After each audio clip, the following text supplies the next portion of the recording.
આગામી દિવસે રાજ્યમાં માઠાની આગાહી. ગુજરાતમાં કાતિલ ઠંડીની આગાહી વચ્ચે હવામાન વિભાગે આગામી 2 દિવસ કમોસમી વરસાદની શક્યતા વ્યક્ત કરી છે. વેસ્ટર્ન ડિસ્ટર્બન્સના કારણે રાજ્યના વાતાવરણમાં મોટો પલટો આવવાની સંભાવના છે. ખાસ કરીને ઉત્તર ગુજરાત, સૌરાષ્ટ્ર અને કચ્છના વિસ્તારોમાં વાદળછાયા વાતાવરણ સાથે હળવા વરસાદની આગાહી કરવામાં આવી છે. શિયાળાની ઋતુમાં અચાનક માવઠું થવાની સંભાવનાને પગલે ખેડૂતોમાં ચિંતા વ્યાપી છે. પોલીસ ભરતીને લઈ સૌથી મોટા સમાચાર. ગુજરાત પોલીસ ભરતીમાં જોડાવા માંગતા ઉમેદવારો માટે મહત્વના સમાચાર છે. એલઆરડી અને પીએસઆઈની 13,591 જગ્યાઓ માટે શારીરિક કસોટીની તારીખો જાહેર કરી છે. આ કસોટી 21 જાન્યુઆરીથી રાજ્યના વિવિધ કેન્દ્રો પર શરૂ થશે. આ ભરતીમાં 14 લાખથી વધુ ઉમેદવારોએ અરજી કરી છે, જેથી ભારે સ્પર્ધા જોવા મળશે. એલઆરડી પીએસઆઈ માટે સંયુક્ત શારીરિક કસોટીમાં દોડ અને અન્ય માપદંડો તપાસાશે. ટૂંક સમયમાં કોલ લેટરની વિગતો સત્તાવાર વેબસાઇટ પર મુકાશે. આ દેશના 100 કરોડ સનાતનીઓનો જીત છે. સંગીત સોમે કોલકાતા નાઇટ રાઇડર્સમાંથી બાંગ્લાદેશી ખેલાડી મુસ્તફિઝુર રહેમાનને દૂર કરવાના ભારતીય ક્રિકેટ કંટ્રોલ બોર્ડના નિર્ણયનું સ્વાગત કર્યું. તેમણે કહ્યું કે આ નિર્ણય દેશના 100 કરોડ સનાતનીઓની ભાવનાઓને ધ્યાનમાં રાખીને લેવામાં આવ્યો છે અને તેને દેશભરના હિન્દુઓનો વિજય ગણાવ્યો. તેમના નિવેદનમાં તેમણે કેકેઆરના સહમાલિક શાહરૂખ ખાન પર પણ કટાક્ષ કર્યો. ભારતના વિદેશી હુંડિયામણ ભંડારમાં વધારો. શુક્રવારે આરબીઆઈના આંકડા દર્શાવે છે કે 26 ડિસેમ્બરના રોજ પૂરા થયેલા સપ્તાહમાં ભારતનો વિદેશી હુંડિયામણ ભંડાર 3.293 બિલિયન વધીને 196.110 બિલિયન થયો છે. પાછલા સપ્તાહમાં અનામત 4.368 બિલિયન વધીને 193.318 બિલિયન થયું હતું. આ અઠવાડિયે સોનાના ભંડારમાં પણ વધારો થયો, જે 2.956 બિલિયન વધીને $113.32 બિલિયન થયો. 14 નક્સલીઓ ઠાર. છત્તીસગઢના નક્સલ પ્રભાવિત વિસ્તારોમાં સુરક્ષા દળો દ્વારા યુદ્ધ સ્તરની કાર્યવાહી ચાલુ છે. સુકમા જિલ્લામાં થયેલા એન્કાઉન્ટરમાં સુરક્ષા દળોએ 14 નક્સલવાદીઓને ઠાર માર્યા છે. એન્કાઉન્ટર બાદ પણ વિસ્તારમાં વચ્ચે ગોળીબાર ચાલી રહ્યો છે. આ કાર્યવાહી નક્સલવાદ સામે સરકારની કડક રણનીતિનો ભાગ મનાઈ રહ્યો છે. અમિત શાહે પણ દેશને 20 માર્ચ 1926 સુધી દેશને નક્સલ મુક્ત કરવા વચન આપ્યું છે. નાતાલની રજાઓમાં 10 લાખથી વધુ ભક્તોએ દ્વારકાધીશના દર્શન કર્યા. દ્વારકામાં નાતાલ વેકેશન દરમિયાન 12 દિવસમાં 10 લાખથી વધુ ભાવિકોએ દ્વારકાધીશ જગત મંદિરમાં દર્શન કર્યા હતા. મોટી સંખ્યામાં શ્રદ્ધાળુઓ ઉમટી પડ્યા હતા. દ્વારકાધીશ મંદિર ઉપરાંત નાગેશ્વર જ્યોતિર્લિંગ, બેટ દ્વારકા, ગોપી તળાવ, રૂકમિણી મંદિર અને હર્ષદ મંદિરની પણ મુલાકાત લીધી હતી. શિવરાજપુર બીચ, મોમાઈ બીચ, ભડકેશ્વર ચોપાટી અને હરસિદ્ધિ વન જેવા પર્યટન સ્થળોએ પણ હજારો પ્રવાસીઓ આવ્યા હતા. ગજરાજ પર સવાર થઈ માતાજી નગરચર્યાએ નીકળ્યા. આદ્યશક્તિમાં અંબાના પ્રાગટ્ય પર્વ પોષી પૂનમના અવસરે યાત્રાધામ અંબાજી ભક્તિમય વાતાવરણથી રંગાયું હતું. ગુજરાત તથા દેશભરમાંથી લાખો શ્રદ્ધાળુઓ ઉમટી પડ્યા હતા. વહેલી સવારે ગબ્બર પર્વતથી અખંડ જ્યોત તથા 51 શક્તિપીઠોમાંથી જ્યોતનો અંશ લાવી ભવ્ય જ્યોતયાત્રા કાઢવામાં આવી હતી. ગબ્બર શિખર પર ધ્વજારોહણ બાદ જ્યોતને નિજ મંદિરમાં લાવી મુખ્ય જ્યોતમાં વિલીન કરાઈ હતી. સિનિયર સિટીઝન પ્રોફેસર બન્યા ડિજિટલ અરેસ્ટનો શિકાર. અમદાવાદમાં નિવૃત્ત પ્રોફેસર ડિજિટલ અરેસ્ટના કૌભાંડનો શિકાર બન્યા હતા. આરોપીઓએ ઈડી અધિકારી તરીકે ઓળખ આપી આરબીઆઈ અને ઈડીના નકલી લેટર મોકલી મની લોન્ડરિંગના આરોપે ધમકી આપી હતી. કંબોડિયાથી કોલ કરી ચાઇનીઝ ગેંગ સાથે સંકળાયેલા આરોપીઓએ સિમબોક્સ, વોટ્સએપ અને વીપીએનનો ઉપયોગ કર્યો હતો. પોલીસે 12 આરોપીઓની ધરપકડ કરી છે.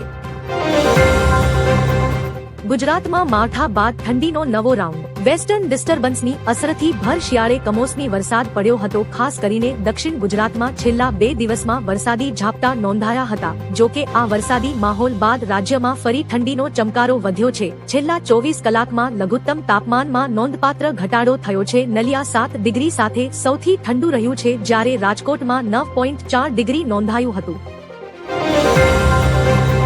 ગુજરાત એટીએસે ઝડપેલા આતંકીઓના કેસમાં નવો વળાંક. ગુજરાત એટીએસ દ્વારા ઝડપાયેલા 3 આતંકીઓના કેસમાં મોટો વળાંક આવ્યો છે. કેન્દ્રીય ગૃહ મંત્રાલયે આ તપાસ એનઆઈએને સોંપી છે. એનઆઈએની અમદાવાદ યુનિટ હવે આ આતંકી નેટવર્કની ઊંડાણપૂર્વક તપાસ કરશે. નવેમ્બર 2025માં એટીએસે ડોક્ટર અહેમદ મોહ્યુદ્દીન સૈયદ, આઝાદ સુલેમાન શેખ અને મોહમ્મદ સુહેલની ધરપકડ કરી હતી. ખુલાસો થયો કે આ ત્રણેય આઈએસકેપીની વિચારધારાથી પ્રભાવિત હતા. ગિરનાર આરોહણ અવરોહણ સ્પર્ધા ગિરનાર પર્વતની પવિત્ર ગોદમાં આવતીકાલે સાહસ, શૌર્ય અને ખેલદિલીનો ત્રિવેણી સંગમ રચાશે. ગુજરાત સરકારના રમતગમત, યુવા અને સાંસ્કૃતિક પ્રવૃત્તિઓ વિભાગ તથા જૂનાગઢ જિલ્લા વહીવટી તંત્રના સંયુક્ત ઉપક્રમે આયોજિત 40 મીટર અખિલ ગુજરાત ગિરનાર આરોહણ અવરોહણ સ્પર્ધાનો વહેલી સવારે શંખનાદ થશે.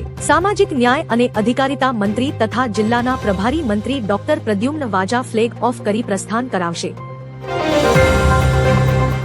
નેપાળમાં વિમાન રનવે પરથી લપસ્યું. નેપાળના ભદ્રપુર એરપોર્ટ પર શુક્રવારે મોડી રાત્રે મોટી વિમાન દુર્ઘટના ટળી ગઈ. બુર્દા એરની એક ફ્લાઇટ લેન્ડિંગ દરમિયાન રનવે પરથી લપસી ગઈ અને આગળ ઘાસવાળા વિસ્તારમાં જઈને અટકી, જેમાં વિમાન લગભગ 200 મીટર સુધી સરક્યું. આ ફ્લાઇટ કાઠમંડુથી ઉડાન ભરી હતી અને તેમાં 51 મુસાફરો તથા 4 ક્રૂ સભ્યો સવાર હતા. સદનસીબે આ ઘટનામાં કોઈ જાનહાનિ નોંધાઈ નથી. નેપાળમાં વિમાન રનવે પરથી લપસ્યું. નેપાળના ભદ્રપુર એરપોર્ટ પર શુક્રવારે મોડી રાત્રે મોટી વિમાન દુર્ઘટના ટળી ગઈ. બુદ્ધા એરની એક ફ્લાઇટ લેન્ડિંગ દરમિયાન રનવે પરથી લપસી ગઈ અને આગળ ઘાસવાળા વિસ્તારમાં જઈને અટકી, જેમાં વિમાન લગભગ 200 મીટર સુધી સરક્યું. આ ફ્લાઇટ કાઠમંડુથી ઉડાન ભરી હતી અને તેમાં 51 મુસાફરો તથા 4 ક્રૂ સભ્યો સવાર હતા. સદનસીબે આ ઘટનામાં કોઈ જાનહાનિ નોંધાઈ નથી. પશ્ચિમ બંગાળને પાકિસ્તાન બનાવવા પ્રયાસ. મિથુન ચક્રવર્તીએ પશ્ચિમ બંગાળની પરિસ્થિતિને લઈને સનસનાટીભર્યું નિવેદન આપ્યું છે. તેમણે કહ્યું કે ધ કાશ્મીર ફાઇલ્સમાં જે રીતે કાશ્મીરી પંડિતો પર અત્યાચાર બતાવવામાં આવ્યો છે, તેવી જ સ્થિતિ બંગાળમાં સર્જાઈ રહી છે. તેમના કહેવા મુજબ બંગાળને પશ્ચિમ પાકિસ્તાન બનાવવાનો પ્રયાસ થઈ રહ્યો છે. પ્રદર્શનકારીઓ પર પોલીસ કાર્યવાહી અને હિન્દુઓ પર હુમલાના આરોપો પણ તેમણે લગાવ્યા છે. મોહન ભાગવતનું નિવેદન. ભોપાલમાં બૌદ્ધિકોના મેળાવડાને સંબોધતા આરએસએસ વડા મોહન ભાગવતે સ્પષ્ટતા કરી હતી કે ગણવેશ અને શારીરિક કસરતો હોવા છતાં સંઘ અર્ધલશ્કરી સંગઠન નથી. તેમણે કહ્યું કે ભાજપને જોઈને આરએસએસ વિશે નિષ્કર્ષ કાઢવો મોટી ભૂલ છે. સંઘનું કામ સમાજને એકજૂટ કરી તેમાં જરૂરી ગુણો વિકસાવવાનું છે, જેથી ભારત ફરી વિદેશી નિયંત્રણમાં ન આવે. તેમણે ઉમેર્યું કે ગણવેશ, કૂચ અને દંડ કવાયત હોવા છતાં તેને અર્ધલશ્કરી સંગઠન માનવું ભૂલ છે. પાન આધાર ડેડલાઇન ભૂલી ગયા. પાન કાર્ડ અને આધાર કાર્ડ લિંક કરવાની છેલ્લી પૂરી થઈ ગઈ છે, જેથી 21 જાન્યુઆરી 1926 થી ઘણા કાર્ડ ધારકોના પાન નિષ્ક્રિય થઈ ગયા છે. જો તમે આ સમય મર્યાદા ચૂકી ગયા હોવ તો હવે તમે પાન કાર્ડનો ઉપયોગ બેંક એકાઉન્ટ ખોલવા, ઇન્કમ ટેક્સ રિટર્ન ફાઇલ કરવા અથવા મોટા નાણાકીય વ્યવહારો માટે કરી શકશો નહીં. હવે 1000 નો દંડ ભરીને તમે ઇન્કમ ટેક્સની વેબસાઇટ પર ફરીથી આધાર પાન લિંક કરીને તેને એક્ટિવ કરાવી શકો છો. અમેરિકાએ રાષ્ટ્રપતિને કેદ કર્યા. વેનેઝુએલા પરના હુમલા બાદ યુએસ રાષ્ટ્રપતિ ડોનાલ્ડ ટ્રમ્પે એક મહત્વપૂર્ણ દાવો કર્યો છે. તેમણે જણાવ્યું હતું કે યુએસ એજન્સીઓએ એક ઓપરેશન હાથ ધરીને વેનેઝુએલાના રાષ્ટ્રપતિ નિકોલસ માદુરો અને તેમની પત્નીને પકડી લીધા હતા. તેમને દેશમાંથી બહાર કાઢવામાં આવ્યા છે. વેનેઝુએલાની રાજધાની કારાકાસ પર અનેક વિમાનોએ બોમ્બમારો કર્યો હતો.